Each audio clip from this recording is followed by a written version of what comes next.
Bu nedenle başkasını yargılayan ey adam, kim olursan ol, özürlü değilsin.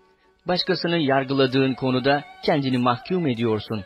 Çünkü sen, ey yargılayan, aynı şeyleri yapıyorsun.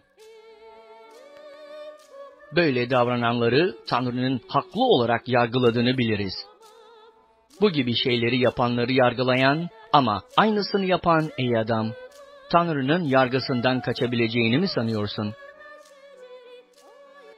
Tanrı'nın iyiliğinin seni tövbeye yönelttiğini bilmeyerek, onun sınırsız iyiliğini, hoşgörüsünü ve sabrını hor mu görüyorsun?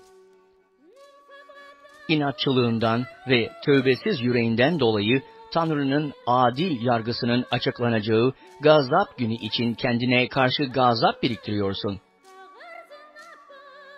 Tanrı herkese yaptıklarının karşılığını verecektir. Durmadan iyilik ederek yücelik, saygınlık ve ölümsüzlüğü arayanlara sonsuz yaşamı verecek. Ama bencil olanların, gerçeğe uymayıp haksızlığın peşinden gidenlerin üzerine gazap ve öfke yağdıracak.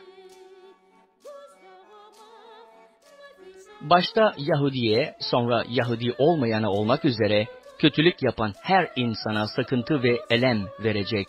Yine başta Yahudiye, sonra Yahudi olmayana olmak üzere, iyilik yapan herkese yücelik, saygınlık ve esenlik verecektir.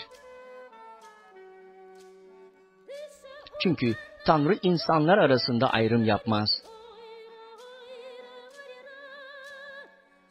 Kutsal yasayı bilmeden günah işleyenlerin hepsi, kutsal yasa olmadan da mahvolacaklar.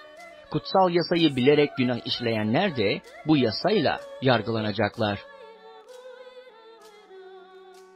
Çünkü Tanrı katında aklanacak olanlar, yasayı işitenler değil, yasayı yerine getirenlerdir.